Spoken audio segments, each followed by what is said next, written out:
A friend of mine whose techniques were not necessarily techniques I would personally like. He sold like house insurance, fire insurance, and he would take customers in his car and he'll drive them down to a burned down house, and he would park across the street and he would say, look at that house. Those people, poor people, did not have insurance on their house. And he would close the deal every single time, you know. People will buy based on fear. My, oh my, fear is a big, big motivator. Now, the next one is P, stands for pride. Pride. People buy because they're proud. Look how nice you look. Look how pretty you look. How nice your hair looks.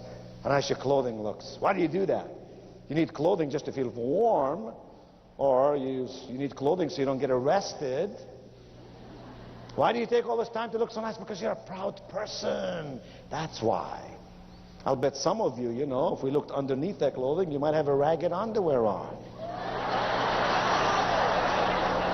No, not the ladies, not the ladies, no, because the ladies, their mother told them never leave the house. What if you were to have an accident? You'll embarrass the whole family. Am I right? But guys, oh my, what guy in this room did your mother tell you that? We guys can go on a trip for a week, forget our underwear, no sweat, turn it inside out, use it for 2 more weeks.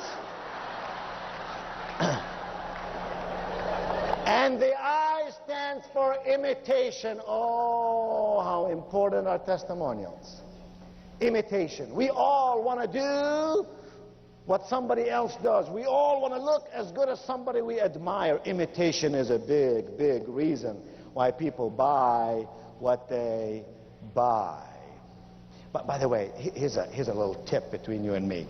I do a lot of executive seminars for executives about how to present themselves, including how to dress and how to look and so on. And the piece of advice I always give them is this. Remember, you're buying your clothes or having your hair done by someone who's probably making minimum wage. There's nothing wrong with minimum wage.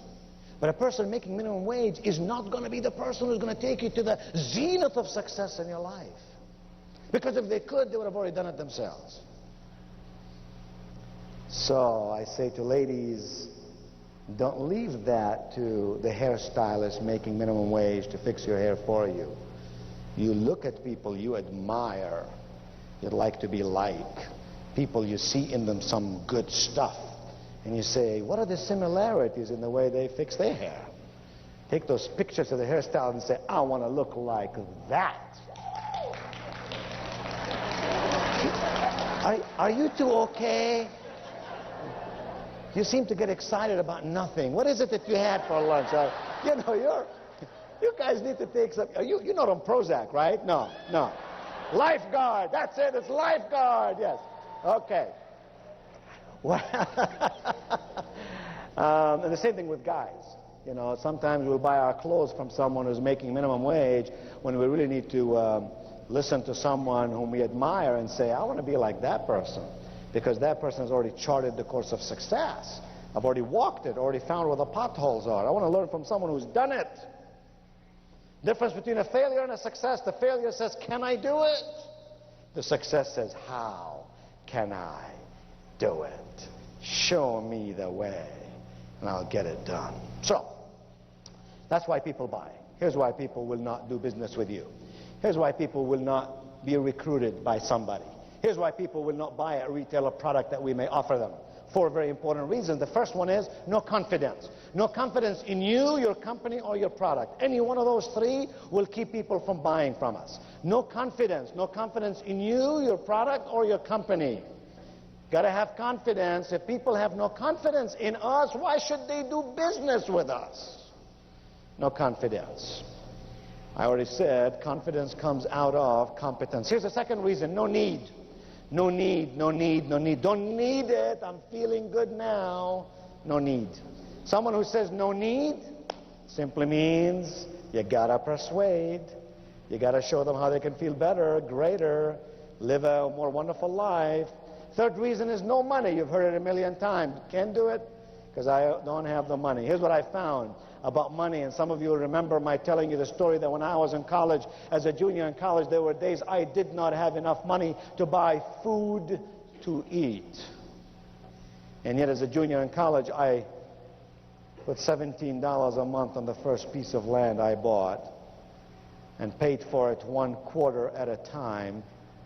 And when some writer, they did a story on me this month, actually, November issue of Entrepreneur magazine, and somebody says to me, how or what was the secret to your success? I'm always so amused by that question, because there is no secret to success. Not in the land of the free, in the home of the brave, not in North America. There are only systems for success. Starlight didn't succeed because of luck. In 4 or 5 years has become the leader in the industry because of its solid systems, both in product and process, because it attracts the finest of the finest, the best of the best. You sitting here today, that's why it succeeds. So there are no secrets. There are only systems, and they could be had by those who want them. No money, that means I haven't seen the value yet. That's why you and I can't be salespeople. You and I must be value interpreters. We must be value interpreters. When you and I are value interpreters, we create value in what we do, and people would want to get it. And the last reason, of course, is no hurry. No hurry. But let me suggest something to you. I've summarized all this in 2 lines at the bottom of page 1. That's all you really got to remember, these 2 lines. Now, don't get mad at me when I tell you this, but it's the truth.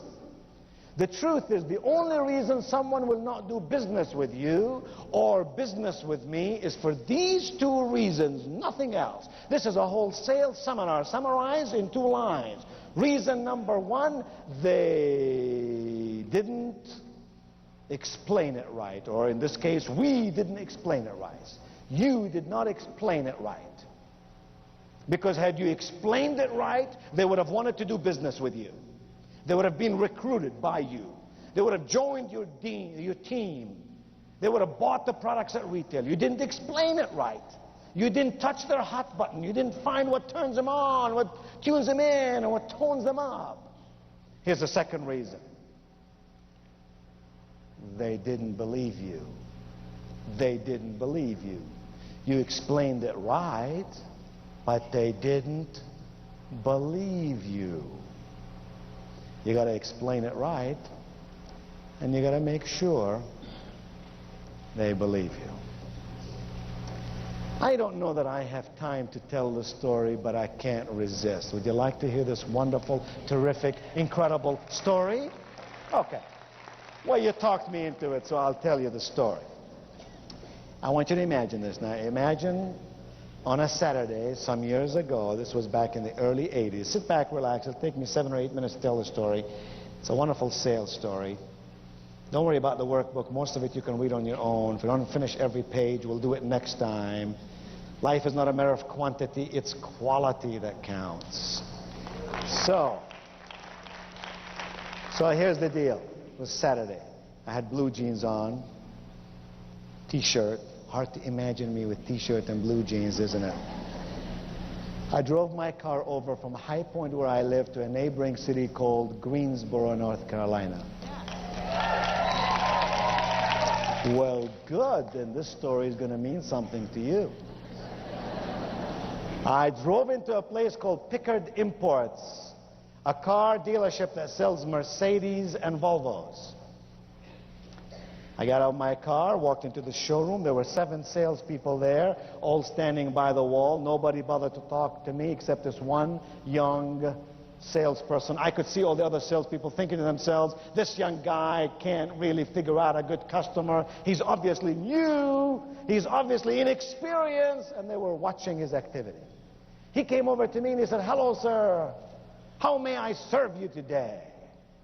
I liked him already, because most people say, can I help you? No. Do I look like I need help? No, I don't need help, but serving, maybe I need something. I said, oh, well, I'm just looking around. He said, sir, let me just ask you a question.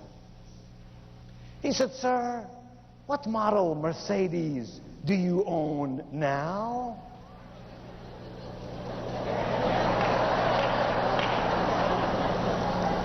I said, I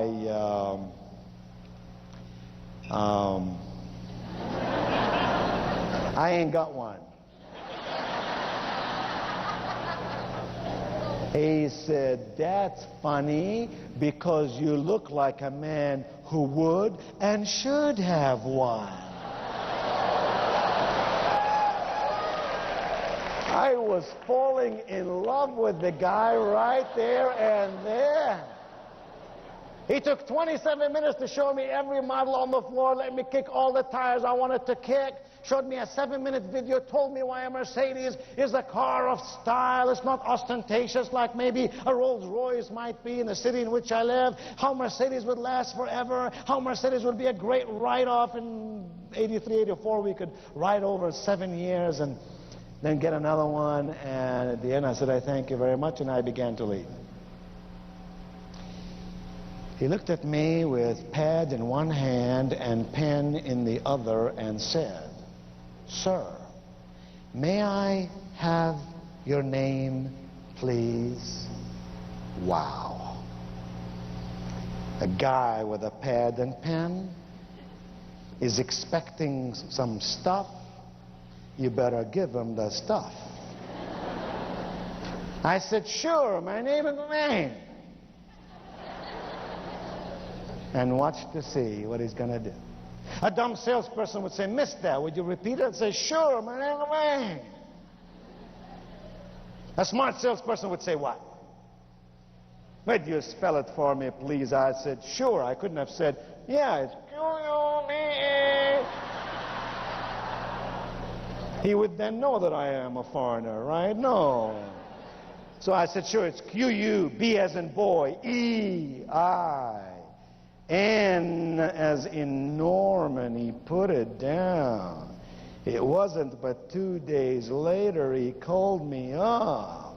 He said, Mr. Qubain, gotta tell you, Mr. Qubain, we just got the car you're looking for. Now go back to 83. That was a 450 SEL. He said, metallic blue on the outside, navy blue on the inside. It is a beauty. And he said, Mr. Qubain, or Mr. Qubain, I'm dying to show it to you. I said, dear friend, I'm a very busy man. I travel some 150 days a year around the world. I have no time to really come over and look at a car. He said, Mr. Qubain, just maybe I can bring the car over to you.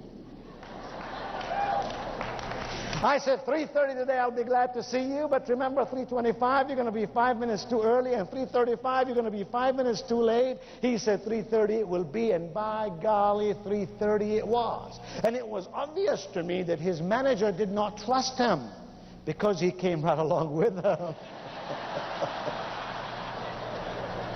Showed me the car, let me drive it around the block. I fell in love with this machine, and I wasn't even going through midlife crisis.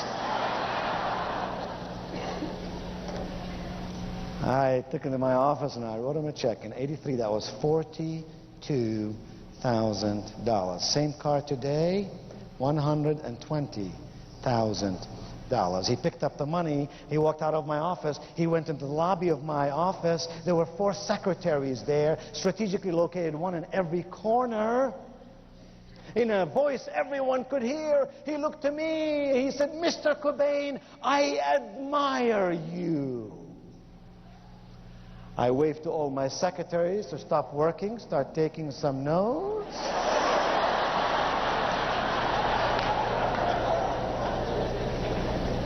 I said, really? Why? I got time.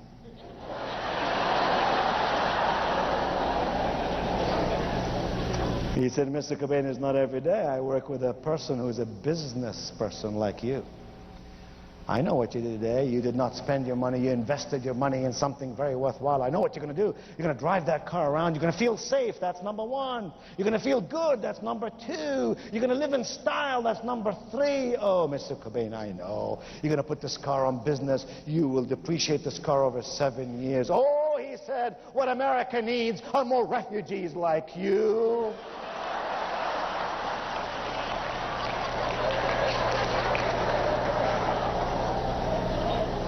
I felt like giving the guy a $10,000 tip, you know what I'm saying?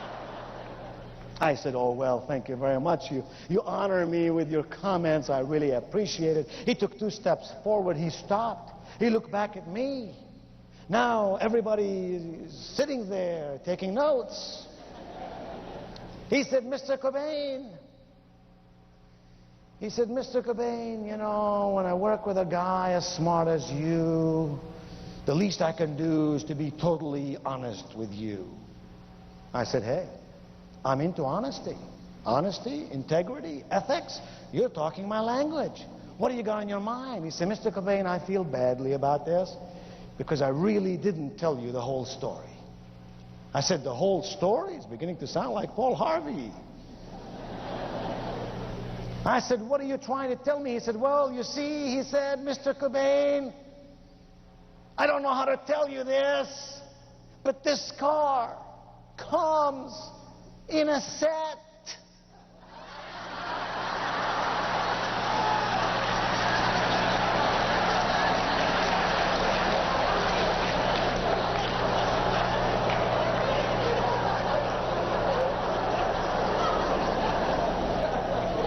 I said, in a what? He said, you heard me correctly. When those German engineers made this machine, they made it with such precision, they never intended for it to be parked in your garage all by its lonely self. I said, I don't want anyone or anything to be lonely. Now we got a problem. I said, what are you saying to me? Oh, he said, when they made this car, this 4-door sedan, they made for it a sister car. I said, a sister car? He said, yeah. They call it the Coup model. Oh, he said, Mr. Qubain, I want you to imagine this now. Summertime, you're at your place down North Myrtle Beach, South Carolina, driving that baby with no top at all. In the wintertime, he said, you drive that car with its sturdy metal top, and in the autumn and in the spring, it's beautifully made, gorgeously designed fabric top. I said, you find me a metallic gray, and you just sold another car. And he wet his pants right there in my office.